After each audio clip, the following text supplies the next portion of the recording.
On va pas avoir le pays qui reste dans ces situations de tension avec, à chaque fois, on attend le samedi prochain avec beaucoup d'anxiété. Et de ce point de vue-là, c'est un échec d'ores et déjà, puisqu'on dit on va attendre la fin du débat. Non, les gens, ils veulent des réponses qui sont des réponses tout de suite, maintenant. Des réponses contre la vie chère, des réponses pour que la vie soit moins difficile dans notre pays et des réponses pour que leurs paroles soient enfin respectées. Donc sur la baisse de la TVA, par exemple, sur les produits de première nécessité, ça fait partie des revendications des Gilets? Eh ben, c'est pourquoi pas la baisse de la TVA sur les produits de première nécessité, l'augmentation du SMIC. Moi, je pense qu'effectivement, aujourd'hui, ça fait partie des mesures nécessaires. Il y a trop de gens qui travaillent et qui ne vivent pas de leur travail aujourd'hui. Une réforme fiscale d'ampleur qui permet aux gens qui ont davantage de contribuer davantage. Et là, ce qui est un peu problématique, c'est qu'il écarte tout ce qui permet de mobiliser des nouvelles ressources financières, tout ce qui permettrait de taxer, par exemple, les plus grandes fortunes dans ce pays. Tout ça, on n'en parle pas. J'ai un peu l'impression, pour terminer, que ce débat, c'est dites-nous ce dont vous avez besoin et on va vous expliquer comment vous allez vous en passer. Il se doute que le président de la République n'admet pas que les gens qui sont dans la rue aujourd'hui contestent sa politique, en fait.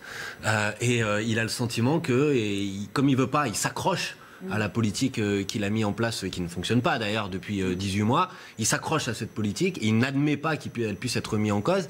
Et j'ai le sentiment donc qu'il essaye d'embrouiller, en fait, de faire on va vous écouter, mais à la fin ça va continuer comme avant, quoi. Il dit j'ai été élu sur un projet, sur de grandes orientations auxquelles je demeure fidèle. Mais c'est quand même le grand non-dit du macronisme. C'est-à-dire que non, il n'a pas été élu sur une orientation. Il faut rappeler que ce président de la République est élu au deuxième tour par rejet d'une candidate qui lui était opposée. Et donc il n'a jamais compris ça, qu'il avait besoin d'entendre que sa majorité qui l'avait élu n'est pas une majorité d'adhésion à son programme. Et je crois que c'est ça, en fait, 18 mois après, qu'on paye aujourd'hui dans notre pays.